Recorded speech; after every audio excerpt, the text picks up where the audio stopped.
কাবা শরীফের পাশে এক ব্যক্তি চাদর জড়িয়ে অর্ধরাত্রিতে আল্লাহর দরবারে হাত তুলেছে। আল্লাহ, পৃথিবীর মধ্যে যত পানি আমার গুনাহ তার চেয়েও বেশি। আল্লাহ, পৃথিবীর মধ্যে যত বৃক্ষ বানিয়েছেন আমার গুনাহ সমস্ত বৃক্ষের চেয়েও বেশি। আল্লাহ, আসমান জমিনের মাঝখানে যত জায়গা খালি আছে আমার গুনাহ তার চেয়েও বেশি।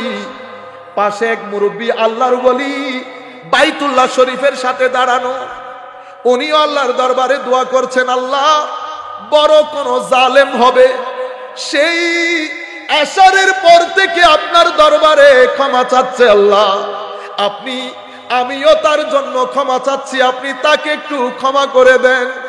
বড় কোন জালেম না হলে এশার পর থেকে আপনার দরবারে এভাবে ক্ষমা ভিক্ষা করতো না।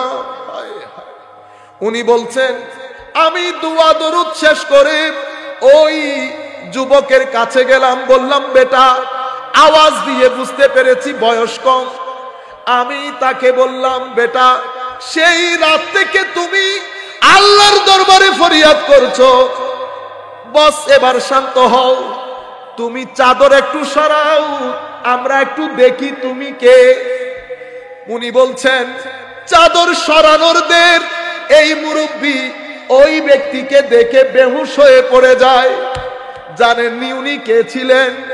উনি হুঁশ করে উঠে বলছেন, আমি যখন চাদর সরিয়ে দেখলাম এটা আর কেউ না, দুই জাহানের বাদশা নবীর নাতি হযরতে আলী জয়নাল আবেদিন রাদিয়াল্লাহু তাআলা আনহু, যারা যত বড় হয়েছে আল্লাহর দরবারে নিজেকে মাটির সাথে মিশিয়ে দিয়েছে।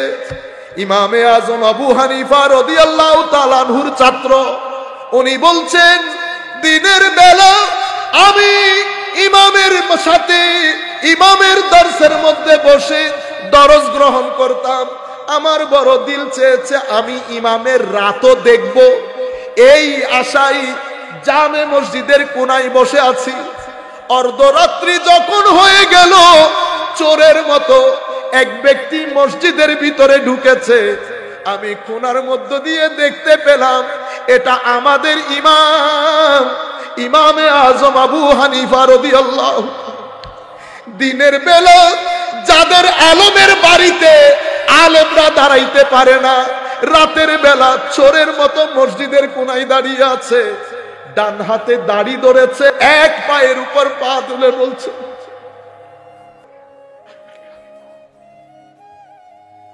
আল্লাহ, আবু হানিফা জালেম তোমার দরবারে উপস্থিত।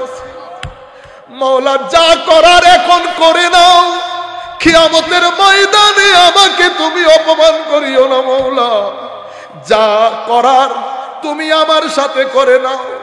মওলা, কিয়ামতের ময়দানে যদি আবু হানিফা মাফ পেয়ে যায়, হাসরবাসীর জন্য আশ্চর্যের কারণ হবে, হাসরের ময়দানে ছড়িয়ে যাবে আল্লাহ আবু হানিফাকে মাফ করে দিয়েছে। এমন এমন লোক, এটা বান্দেগি বলে, এটাকে কি বলে? বান্দেগি।